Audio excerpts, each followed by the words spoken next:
The bold and the beautiful spoilers for Wednesday, August 13th hint that Brooke Logan and Rich Forrester will have an unpleasant reunion.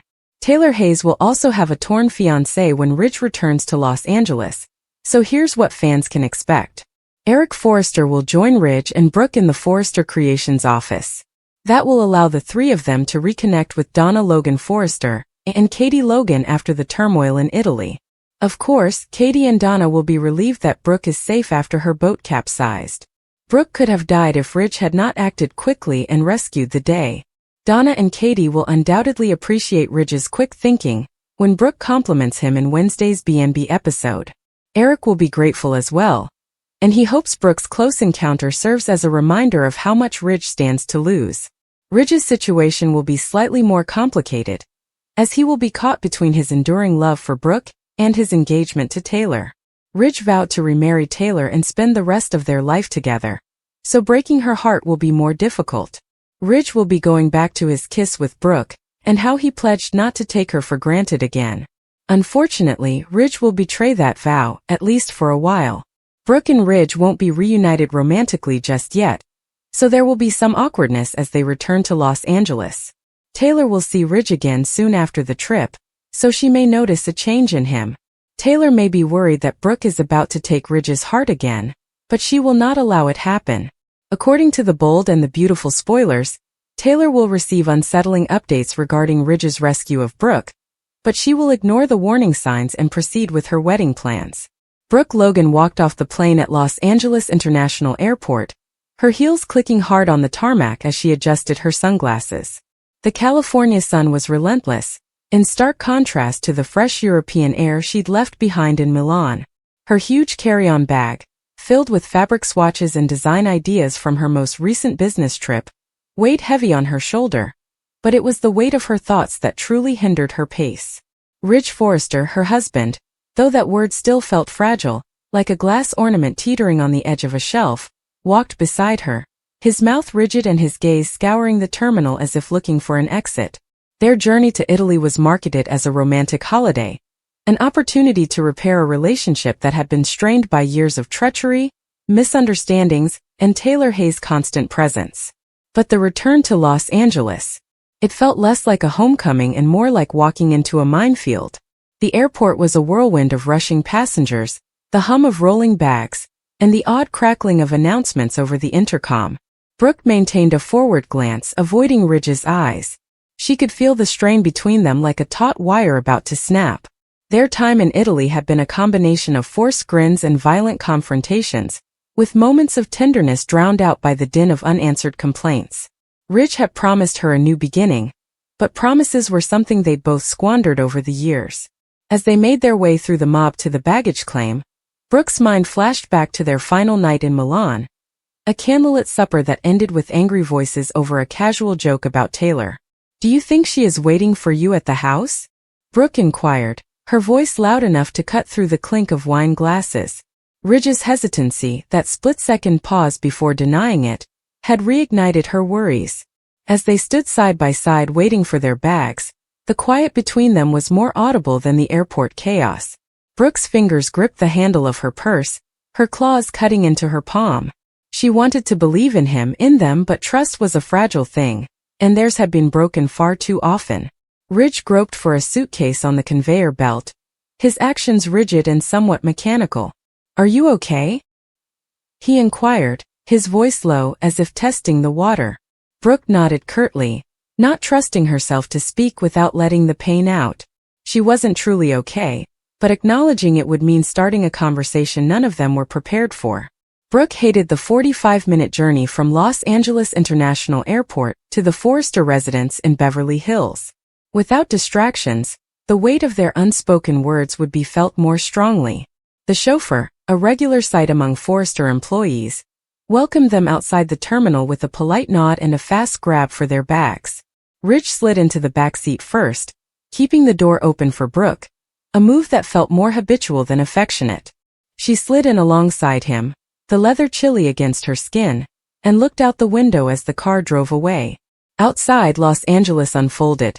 Pom-poms, billboards, an infinite expanse of concrete and aspiration. It was home, yet it seemed strange after weeks away, as if the city had moved in their absence, or perhaps they had changed. Ridge cleared his throat, breaking the silence. "We need to talk about what happened in Milan," he continued, his voice guarded, as if he were following a script he hadn't fully practiced. Brooke's stomach twisted.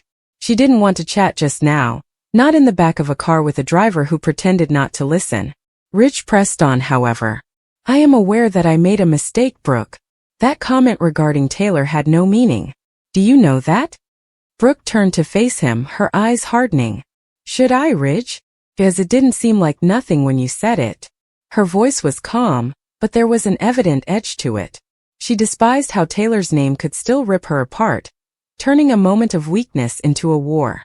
Ridge's ex-wife had been a persistent presence in their marriage, like a ghost that never went away, and Brooke was tired of battling with a memory.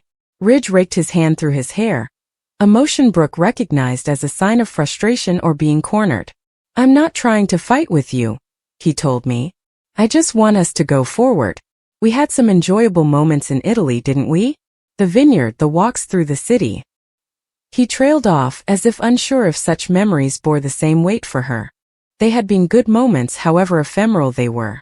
Brooke could still feel the warmth of the Tuscan sun on her face as they walked through the vineyard, Ridge's hand in hers, and the easy laughter that came after a drink of Chianti. However, those times were fleeting, easily eclipsed by the fights that followed. She wanted to hold on to the good, to believe they could rebuild, but the flaws in their foundation were too deep to ignore. The automobile hit a bump, jolting Brooke back into the present. She looked at Ridge, his profile stark against the window, and felt a stab of longing mixed with hatred. She loved him, God knows she did, but it wasn't enough anymore. Not when every step forward felt like a gamble, every moment of intimacy tainted by the uncertainty of what may happen next. As they approached the mansion, the familiar Forrester estate gates appeared, with wrought iron and ivy framing the entrance. The home itself was a huge homage to the Forrester tradition, all glass and stone, a symbol of success that concealed the disarray of the lives inside. Brooke's heart sunk as the automobile entered the driveway. She wasn't prepared to face her family, Eric, Steffi, and Thomas, all of whom had their own thoughts and expectations. The Forrester clan had a labyrinth of loyalties and grudges, and Brooke and Ridge's marriage was frequently central to it. The driver opened the door and Brooke stepped out, the weight of her bag anchoring her as she took in her surroundings. Ridge followed, his hand brushing against hers as they moved toward the front door, but she backed away, unprepared for the intimacy of his touch. Inside, the house was peaceful, almost too quiet, like the calm before a storm. Brooke laid her luggage down in the foyer, her gaze drawn to the familiar decor. The crystal chandelier, framed images of Forrester Creations runway shows, and the slight aroma of lavender from the air freshener. "Dad!" "Brooke!" Steffi's voice broke the silence as she emerged from the living room, her shoes clicking on the hardwood floor. She appeared polished as always, her dark hair pushed back and her eyes keen with the intensity that marked her. "You are back. How was Italy?" Her tone was light, but Brooke sensed an undercurrent of suspicion. Steffi had never been her biggest admirer, and the hostility between them remained continuous, even during periods of civility. Ridge hugged his daughter and added, "It was eventful," with a tight smile. Brooke attempted a grin and nodded in agreement, but Steffi's eyes lingered on her, as if looking for flaws in the illusion. Brooke knew Steffi was devoted to her mother, Taylor, and every interaction seemed like a test, a reminder that Brooke was the outsider in this family, no matter how long she'd been Ridge's spouse. "Where is Eric?" Brooke inquired, wanting to divert the subject. Steffi motioned toward the study. "Granddad is on a call with the Paris office. He'll be out shortly. Thomas is upstairs, presumably sketching. You know how he gets." She hesitated, her gaze shifting between Brooke and Ridge. "Is everything okay with you two?" The question hung in the air, heavy with implications. Brooke felt Ridge stiffen beside her, and she forced herself to respond before he did. "We are fine, Steffi. I was just tired from the trip." The lie tasted terrible, but it was simpler than the truth. Steffi raised an eyebrow, skeptical, but did not pursue further. Instead, she excused herself to check on her children and left Brooke and Ridge alone in the foyer. Ridge turned to face her, his gaze a mix of tiredness and determination. "We can't keep doing this, Brooke," he whispered quietly. The stillness, the fighting. It is pulling us apart. I want us to work together. I need us to work. Brooke's chest constricted. She wanted to believe him that they could reconcile, but his words felt empty. So why does it feel like we're always one step away from breaking apart? She inquired, her voice barely above a whisper. Ridge did not respond, and Brooke felt the weight of their history weighing down. Every promise violated. Every reconciliation stained by uncertainty. The sound of footsteps interrupted them as Eric emerged from the study, his face beaming at the sight of them. You are back, he replied, drawing Brooke into a tight hug and patting Ridge on the shoulder. Tell me everything. How was Milan? Did you finalize the transaction with the suppliers? His exuberance was a nice distraction, and Brooke took advantage of it, starting into a summary of their trip's business aspects, the meetings, contracts, and new ideas for Forrester Creations' impending range. Ridge joined in, his voice calmer now, as the familiar pattern of work drew them both into safer territory. But while they sat in the living room, surrounded by the trappings of their shared life, Brooke couldn't shake the impression that they were playing characters in a script written years before. Eric, Steffi, Thomas, and even Hope crowded around them, offering a warm smile and a hug that seemed like a lifeline. They chatted about the business, the future, and the legacy of Forrester Creations, but Brooke's thoughts kept returning to Ridge, to the chasm between them that no amount of family discussion could overcome. Dinner was tense, with the clink of cutlery on plates punctuating the talk. Brooke picked at her dinner, her appetite dampened by an undercurrent of anxiety. Ridge sat across from her, his eyes periodically finding hers, each one a wordless plea for something neither of them could identify.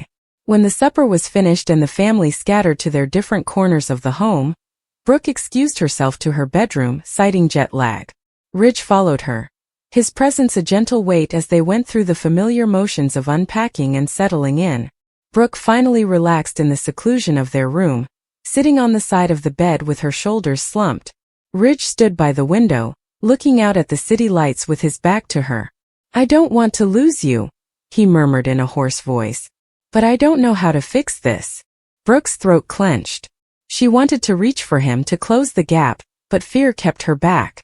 I don't either, she said, her words full of truth. But we can't keep pretending everything's okay when it's not. They stood there, divided by the room's length, their common history serving as both a bridge and a barrier. The anticipated triumphal return to love and stability turned out to be more of a reckoning. And as the night went on, the question lingered. Could they find their way back together, or was this the beginning of the end? The next few days were a whirl of routine meetings at Forrester Creations, email catch-up, and navigating the delicate dance of family dynamics. Brooke poured herself into her work, using it as a barrier to the growing distance between her and Ridge. He too. The events leading up to this epic escape are as complex as the designs produced by Forrester Creations ateliers. Ridge, a man whose life has been woven with romantic entanglements, found himself at a crossroads. His relationship with Taylor Hayes, the calm and empathetic psychiatrist who has been a constant presence in his life, has reached a turning point. Their engagement, which was widely applauded, was intended to mark the beginning of a new chapter of stability and commitment. Taylor, with her elegance and tenacity, believed she had finally won Ridge's heart, which she had fought for over years of rivalry and heartache. The wedding preparations were in full swing, with every detail carefully chosen to symbolize the grandeur of their union. Invitations had been sent, the venue had been decorated, and the Forrester family was ready to toast to a future that appeared, for once, secure. However, certainty is a transitory presence in Ridge Forrester's reality. Brooke Logan, his muse and tormentor, re-entered his orbit like a tidal wave. Brooke, with her captivating attractiveness and unwavering ambition, has always been a divisive character. To some, she embodies ambition and resilience, a lady who ascended from humble origins to become a fashion industry juggernaut. Others see her as a tireless disruptor, destabilizing everything in her path. Ridge sees her as both the love he can't escape and the anarchy he can't resist. Their past is a maze of marriages, divorces, and reconciliations, with each chapter more turbulent than the previous. Despite the years and grief, their bond remains unshakable. The flame that sparked their passion was minor at first, like an overly long glance or an unnecessary chat. Brooke, who had been focusing on her career at Forrester Creations and her own development, was lured back to Ridge. Their common history, full of great love and equally fierce turmoil, began to emerge in quiet moments. Ridge, divided between his dedication to Taylor and the pull of his history with Brooke, attempted to project the image of a man eager to settle down. The tension grew over time, and Ridge's hesitation became evident. He was a man standing on the edge of a precipice, aware that any move forward would have permanent effects. The turning point occurred on the eve of the wedding. The Forrester home was buzzing with preparations, and the air was thick with expectancy. Taylor, beaming with confidence, was ignorant of the tempest gathering within Ridge. Brooke, who had been invited as a gesture of goodwill, arrived at the home and pretended to express her congratulations. But once she and Ridge locked eyes, the room appeared to vanish. Their chat, which began politely, rapidly became raw and emotional. Brooke, with tears in her eyes, admitted that she had never stopped loving him, and that every step away from him was a war with her own heart. Ridge, taken aback by her sensitivity, felt the walls of his willpower fall. The years of history, the passion, the pain all came flooding back. Ridge took a risky decision that changed the trajectory of their lives. He took Brooke's hand and escorted her out of the mansion, without saying anything to anyone. Despite the drama unfolding, the guests continued to mingle, their laughter booming down the corridors. Taylor, poised to go down the aisle, had no idea that her groom was slipping away. Ridge and Brooke, propelled by adrenaline and forbidden love, hurried to a neighboring runway to board a private plane. Even they were unaware of their destination, yet the act itself served as a declaration, a refusal to be bound by expectations or commitments. The consequences were immediate and explosive. Taylor, standing at the altar in her beautiful gown, was confronted with the heartbreaking news that Ridge had vanished. The guests' whispers erupted into a clamor of curiosity, with every element of Ridge and Brooke's history discussed and argued. Taylor's anguish was evident, and her serenity crumbled as she dealt with the betrayal. The Forrester family, which was already used to scandal, was plunged into chaos. Ridge's father, Eric Forrester, the family patriarch, was divided between anger and compassion for his son. Steffi, Ridge's daughter, was enraged, her allegiance to her mother, Taylor, driving her hatred for Brooke. Brooke's daughter, Hope Logan, found herself caught in the crossfire, split between protecting her mother and understanding the grief her actions caused. As the story of Ridge and Brooke's escape spread, the media swooped on Forrester Creations like vultures. Headlines screamed betrayal and scandal, with paparazzi scouting every potential area where the pair could be hiding. The fashion world, always ravenous for drama, jumped on the tail, with bloggers and tabloids speculating on everything from the couple's location to the future of Forrester Creations. Would Ridge's absence disrupt the company? Would Brooke's reputation, which was already a lightning rod for controversy, withstand another public scandal? The questions were inexhaustible, but the answers were nowhere to be found. Meanwhile, Ridge and Brooke, holed up in a quiet villa far from the commotion of Los Angeles, were forced to face the consequences of their decision. The immediate excitement of their flight gave way to times of uncertainty and thought. Ridge, ever the romantic, wanted to believe that this was their chance to start again, to create a life free of the limitations of their past. Despite her passion, Brooke was pragmatic enough to understand that their actions had unavoidable consequences. The estate, with its beautiful vistas and tranquil isolation, served as both a shelter and a crucible, forcing them to confront the truth of their actions. Their chats were a combination of compassion and anxiety. Ridge spoke of his love for Brooke, which had lasted through decades of hardship. He conceded that Taylor had been a safe choice, a method to ground himself in a life that seemed predictable. But with Brooke he felt alive, even if the life was chaotic. Brooke, in turn, revealed her own fears, of being the woman who always seemed to rip things apart, of never being enough for Ridge while giving him everything. Their openness exposed the complexity of their relationship, revealing a love that was both damaging and undeniable. Back in Los Angeles, the aftermath of their departure began to spread. Taylor, refusing to let her sadness define her, immersed herself in her work, determined to prove that she was more than Ridge's abandoned wife. Her power served as a rallying cry for those who considered her as the wronged party, and her supporters inside the Forrester family became more vociferous. Steffi, in particular, took it upon herself to protect her mother, initiating a campaign to ensure that Brooke's acts were not left unpunished. She disagreed with Hope, whose allegiance to her mother put her at conflict with her half-sister. The friction between the two ladies posed a threat to the Forrester-Logan clan's already shaky relationships. Eric, ever the peacemaker, attempted to navigate the tempest, but even he could not overlook the devastation wrought by Ridge's rashness. He contacted his son, leaving phone messages that remained unanswered, encouraging him to return and face the consequences of his conduct. The board of Forrester Creations, concerned about the company's reputation, began to question Ridge's leadership. The fashion house, founded on family and creativity, was at risk of becoming a victim of personal tragedy. As the days stretched into weeks, the mystery surrounding Ridge and Brooke's location only grew. Rumors circulated about sightings in Paris, Monte Carlo, and even a remote island in the Pacific. Each rumor piqued the public's interest, transforming the story into a modern-day soap opera. However, those closest to them felt true pain. Taylor began to rebuild, finding solace in her children and her work, but the hurt from Ridge's treachery remained. Hope and Steffi's rivalry grew, with each woman fighting for her own version of the truth. And as Eric saw his family fall apart, he wondered if there was any way to fix the rifts. In the villa, Ridge and Brooke had to face their own reckoning. The excitement of their flight had dissipated, replaced by the weight of what they'd left behind. They were aware that returning to Los Angeles would mean confronting judgment, rage, and the consequences of their actions. However, as they stood there, watching the sunset over the horizon, they experienced a little moment of tranquility. For better or worse, they had chosen each other, and the consequences of that choice, however faulty, were their own. The story of Ridge and Brooke is far from over. Their love, a force beyond logic and convention, continues to impact the lives of those around them. As the Forrester family deals with the consequences and Los Angeles buzzes with gossip, one thing is certain.